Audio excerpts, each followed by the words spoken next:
જોઈ રહ્યા છો સીએનસી ગુજરાત। અમદાવાદના અમરાઈવાડી વિસ્તારમાં છેવટે પોલીસ પોતાનો રંગ બતાવી અસામાજિક તત્વો કે જે રોડ ઉપર ખુલ્લી તલવાર લઈને મારવા દોડી આવ્યા હતા તે ભીગી બિલ્લી બનીને બિલમાં છુપાઈને બેસી ગયા હતા। મ્યુનિસિપલ કોર્પોરેશન દ્વારા અમુક 6 ઘર તોડી પાડવાનો આદેશ આપ્યો હતો અને ત્યારબાદ આ 14 આરોપીઓ રોડ ઉપર ધમાલ મચાવતા જોવા મળ્યા હતા। પોલીસ તે સમયે તો કંઈ બોલી નહીં અને કંઈ એક્શન લેવાય નહીં, પરંતુ છેવટે આ સામાજિક તત્વો ઉપર પોલીસ દ્વારા અટકાયત કરી ધરપકડ કરવામાં આવી અને બધી જ ભાઈગીરી બહાર આવી ગઈ તેવું સ્પષ્ટપણે દેખાઈ આવી। રોડ શો ચાલુ થાય છે અને પોલીસ આ 14 આરોપીઓને દંડા મારતી પોલીસ સ્ટેશન લઈ જાય છે। વધુ વિગત સ્થાનિક ઉચ્ચ અધિકારી પાસેથી મેળવીએ કે આ સમગ્ર ઘટના કેવી રીતે તૈયાર કરવામાં આવે છે અને આ અધિકારીઓનું શું કહેવું થાય છે।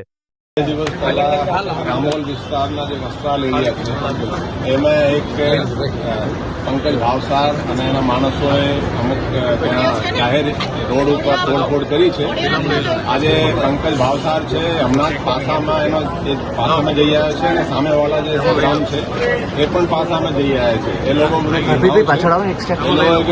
લોકોએ જાહેરમાં જે બળા એ ફેલાવવાની કોશિશ કરી છે એની અમે બહુ ગંભીર નોંધ લીધી છે અને પોલીસ ખૂબ જ કડક કાર્યવાહી એમાં કરી રહી છે।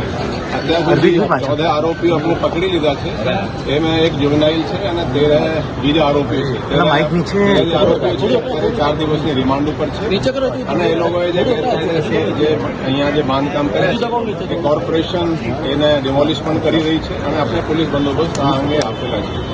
અને હું કહેવા માંગુ છું કે જે આ રીતેના જે શરારતી તત્વો કંઈ આ રીતે કૃત્ય કરશે, જો જાહેર રોડ ઉપર અને આ રીતેના જે ભય ફેલાવશે, પોલીસ એને બહુ કડક રીતે એ લોકો વિરુદ્ધ કાર્યવાહી કરશે।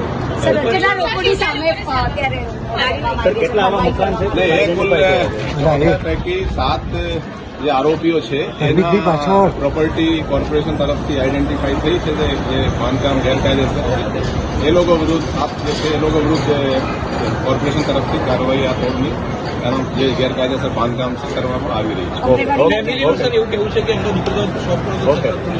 એ તો એ જે છે બધા જે આપણે આરોપીઓ પકડ્યા છે એ બધા સીસીટીવી અને પુરાવા આધારે પકડ્યા છે અને ભવિષ્યમાં પણ કોઈ એવા કરશે તો police chief CNC Gujarat Patan.